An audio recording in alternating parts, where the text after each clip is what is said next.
Bonsoir, chers Congolais. Là, je suis avec Pierre Laurent, notre cher camarade, les sénateurs de Paris et le vice-président du Sénat.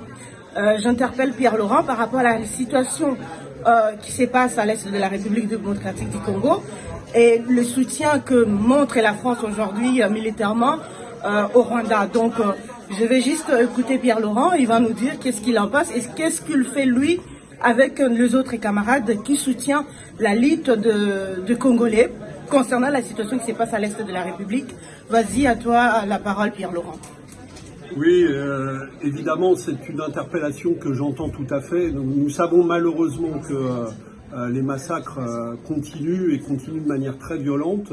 Nous connaissons parfaitement les responsables qui viennent du Rwanda et qui effectivement ont malheureusement été soutenus par la France à la suite de l'accord qu'Emmanuel Macron avait passé avec Kagame. Cette situation, elle est scandaleuse parce que ces massacres durent depuis des années et des années. Il y a eu des millions de victimes en République démocratique du Congo. La situation, en particulier des violences commises contre les femmes, 6 millions de femmes violées et 12 millions de morts. Donc, voilà, elles ont été largement dénoncées. Elles sont portées au plan international par le docteur Mukwege. Donc personne ne peut dire qu'il n'est pas au courant de ce qui se passe là-bas.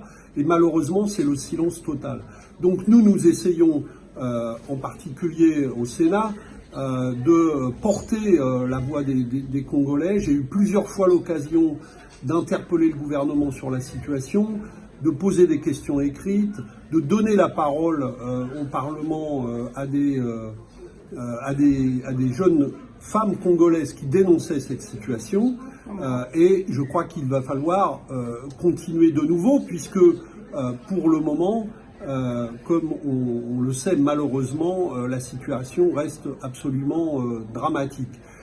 Il y a autour de moi il y a le film de Laurent Michel qui est sorti en France qui s'appelle L'Empire du silence et qui aide à dénoncer cette situation. Il y a un livre que la journaliste Françoise Germain-Robin publie pour dénoncer cette situation. Nous allons utiliser toutes ces voix-là pour porter la protestation la plus vive contre le soutien actuel de la France. La France a fait des déclarations il y a quelques semaines pour modérer un peu son soutien, mais en fait, on sait que l'accord avec Kagame perdu.